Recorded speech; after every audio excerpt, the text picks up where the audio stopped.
Salut à tous, c'est Lunaris. Alors aujourd'hui, test un petit peu novateur. Je vais tester le casque Suomi Vandal Troy Bayliss édition limitée.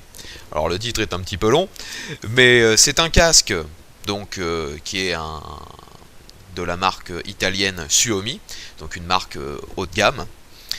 Le modèle, c'est un modèle Vandal, donc c'est une gamme de casques, comme je vous le disais, haut de gamme, hein, et donc la coloration, le design de ce casque est donc le Troy Bayliss Replica édition limitée.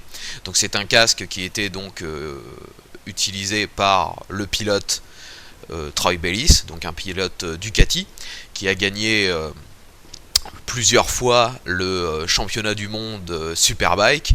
Donc ce casque est un hommage à ses 3 victoires historiques, donc avec la Ducati 996 en 2001, la Ducati 999 en 2006 et la Ducati 1098 en 2008. C'est un casque, comme je vous disais, très haut de gamme, hein. Le tarif auquel il était vendu quand il est sorti fin 2008 était de 550 € en France. Vous pouvez le trouver un peu moins cher à l'étranger. C'est un casque en fibre de verre et en... comment dire, la coque est en fibre de verre et l'intérieur est en polystyrène. Tout ce qui est rembourrage, donc c'est une mousse assez ferme mais qui reste douce, et vous avez le contour de cette mousse donc qui est dans une espèce d'étui dans un tissu qui ressemble au toucher un peu à du velours. C'est entre le velours et l'alcantara, donc c'est très très doux. Mais vous avez tout de même un très bon maintien. Le casque a aucune chance de bouger. Si vous avez pris bien votre taille, le casque s'adapte parfaitement à votre visage. Tout ce qui est mousse donc avait un traitement antibactérien, et tout l'intérieur est entièrement démontable et lavable. La visière, quant à elle, en France, est une visière, comme tous les casques français, incolore, traitée anti-buée et anti-rayure. Les tarifs des consommables sur ce casque, étant un casque haut de gamme, sont assez élevés. Pour une visière incolore, il faut compter environ 50-55 €. Et par contre, vous avez après toute une gamme de visières dans différents coloris. La plus chère étant la visière en iridium, avec traitement anti-reflet et hydrophobique. Et celle-ci est à près de 115 € la visière uniquement. L'intérieur en mousse, lui, est trouvable sur internet pour environ 80 €.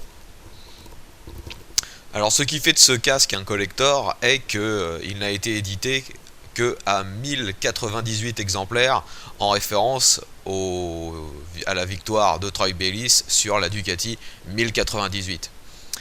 Alors je me souviens plus, Troy Bayliss doit avoir le numéro 1 ou le numéro 1098, un des deux. Le mien est le numéro 1018. Donc comme vous voyez, hein, le fait d'avoir un casque numéroté fait que pour les collectionneurs, c'est vraiment une pièce rare.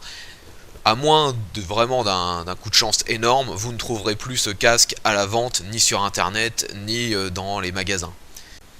Donc les points forts de ce casque, bien sûr, c'est que c'est un casque très haut de gamme et très rare, donc un collector. Et il a une excellente isolation phonique et aussi une excellente isolation thermique. Aussi bien l'hiver que l'été, le casque ne sera pas une gêne. Il vous isole du froid, du chaud. Il n'y a aucun problème à ce niveau-là, et l'isolation phonique est un vrai plus, surtout quand on roule sur une Ducati. Alors les points négatifs maintenant, le vrai reproche que je peux faire à ce casque, c'est que le flux d'air n'est pas facilement réglable. Il est d'ailleurs quasi impossible de régler les entrées d'air alors que l'on roule, si ce n'est l'entrée au niveau du menton. Et la visière, le premier cran de la visière s'ouvre pour moi de beaucoup trop grand, donc j'essaye à chaque fois de le mettre entre deux crans, mais passer une certaine vitesse, le vent soit referme le casque, soit vous êtes obligé bien sûr de le laisser ouvert pour avoir beaucoup plus d'air sur vous. Alors voilà, c'était Lunaris. Donc j'espère que cette vidéo vous a intéressé et vous a plu. Si vous voulez que je teste d'autres choses, peu importe, hein, le principe de mes vidéos c'est, comme vous avez pu le voir, Lunaris teste tout. Donc je suis prêt à tester quasiment n'importe quoi, bien sûr dans la mesure du possible. Je n'ai pas tout sous la main, mais si jamais vous avez des objets que vous voudriez que je teste et qui me seraient facilement trouvables, n'hésitez pas à me le dire, j'essaierai de faire le test. Et si vous avez des objets qui vous appartiennent, que vous voulez que je teste, si vous êtes dans la région rouennaise, je peux essayer de vous rencontrer pour faire le test avec vous. Et si jamais vous voulez vraiment que je teste et que vous êtes trop loin, vous pouvez toujours me contacter pour essayer de m'envoyer ce que vous voulez que je teste. Je vous renverrai par la suite. Voilà, j'espère une fois de plus que ces vidéos vous intéressent. Je vous remercie de les visionner, de visionner celle-ci en particulier, car ce casque me tenait à cœur. A bientôt et bonne journée.